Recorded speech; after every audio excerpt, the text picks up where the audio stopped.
कर्म एक ऐसा शब्द है ना, जिसे हम सब ने कहीं ना कहीं सुना ही है, पर ये असल में है क्या?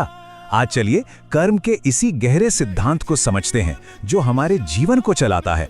आज हम इसकी गहराई में उतरेंगे और देखेंगे कि ये सिर्फ हमारे किए गए कामों तक ही सीमित नहीं है, बल्कि उससे कहीं ज्यादा है। चलिए शुरुआत इसी एक सवाल से करते हैं। क्या सिर्फ मन में कुछ सोचना जो कभी किसी के सामने ना आए, वो भी कर्म माना जाता है? ये सवाल थोड़ा सोचने पर मजबूर करता है ना? और यही हमें कर्म के असली मतलब तक ले जाएगा। देखिए, कर्म शब्द जो है वो संस्कृत से आया है। इसका सीधा सा मतलब है एक्शन या काम। आसान भाषा में कहें तो हम जो भी करते हैं वही कर्म है, लेकिन कहानी इतनी सीधी भी नहीं है। और यहीं पर हमारा पहला सवाल एकदम फिट बैठता है। कर्म सिर्फ वो नहीं है जो हम अपने हाथों से करते हैं। असल में इसके 3 लेवल हैं। पहला मानसिक, यानी जो हम सोचते हैं। दूसरा वाचिक, यानी जो हम बोलते हैं। और तीसरा शारीरिक, यानी जो हम असल में करते हैं। और मजे की बात यह है कि तीनों ही कर्म हैं। तो चलिए इस पूरे कॉन्सेप्ट को और आसानी से समझने के लिए इसे टुकड़ों में तोड़ते हैं। धर्म ग्रंथों में कर्म को 3 खास हिस्सों में बांटा गया है। ये 3 प्रकार हमें इसका पूरा ढांचा समझने में मदद करते हैं। पहला है संचित कर्म। इसको समझने का सबसे अच्छा तरीका है एक कॉस्मिक बैंक अकाउंट की तरह सोचना। एक ऐसा खाता जिसमें हमारे पिछले सभी जन्मों के और इस जन्म के अब तक के सारे अच्छे बुरे कर्म जमा हैं, जिनका हिसाब अभी होना बाकी है। मतलब ये हमारे कर्मों का टोटल बैलेंस है। दूसरा है प्रारब्ध कर्म। अब ये क्या है? ये हमारे उसी कॉस्मिक बैंक अकाउंट का वो छोटा सा हिस्सा है जो इस जन्म में हमें मिला है। मतलब वो कर्म जिनका फल अब पक चुका है और हमें इसी जीवन में भोगना है।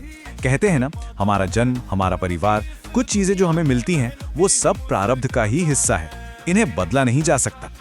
और अब आता है तीसरा और शायद सबसे जरूरी, क्रियामान कर्म। ये वो कर्म है जो हम अभी इसी पल में कर रहे हैं।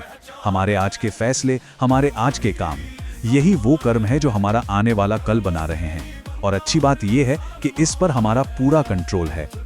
इस टेबल को देखें तो सब कुछ एकदम साफ हो जाता है। संचित मतलब टोटल बैलेंस, प्रारब्ध मतलब इस महीने का बिल जो भरना ही है, और क्रियामान मतलब आज की नई जमा या निकासी जो पूरी तरह से हमारे हाथ में है। कितना सिंपल है ना? तो अब ये तो समझ आ गया कि कर्म के प्रकार क्या हैं, पर सवाल ये है कि ये काम कैसे करता है। इसका एक बहुत सीधा और अटल नियम है। ये नियम है कारण और प्रभाव का, कॉज एंड इफेक्ट का। ये एक लाइन, जैसा कर्म वैसा फल, कर्म के पूरे नियम को बता देती है। हर एक्शन का एक बराबर और उल्टा रिएक्शन होता है।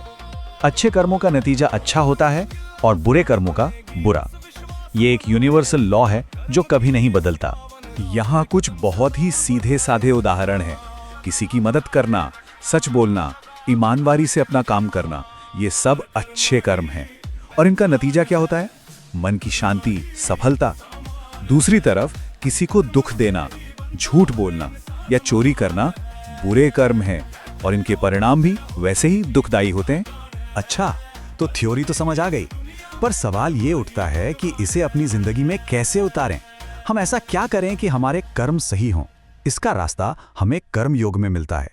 भगवत गीता का ये उपदेश हम सबने सुना होगा, और यही कर्म योग का सार है।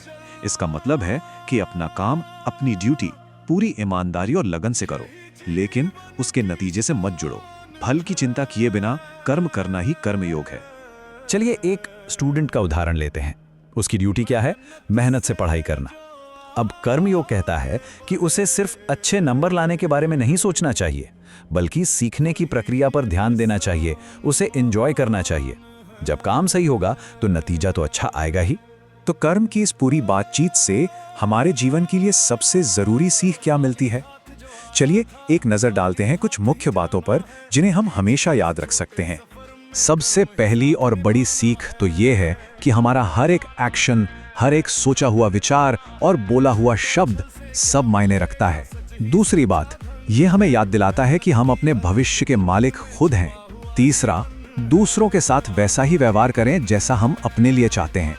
और आखिर में ये समझ हमें बुरे कामों से दूर रहने की ताकत देती है, क्योंकि हम जानते हैं कि उनका नतीजा मिलना तय है। और अंत में ये सब कुछ आकर इसी एक सवाल पर टिक जाता है, असली शक्ति अभी इसी पल में है, तो तो सवाल यह है कि हमारा अगला क्रियामान कर्म क्या होगा, हमारा अगला विचार, अगला शब्द या अगला काम क्या होगा, क्योंकि जो भी वो होगा वही हमारा भविष्य तय करेगा।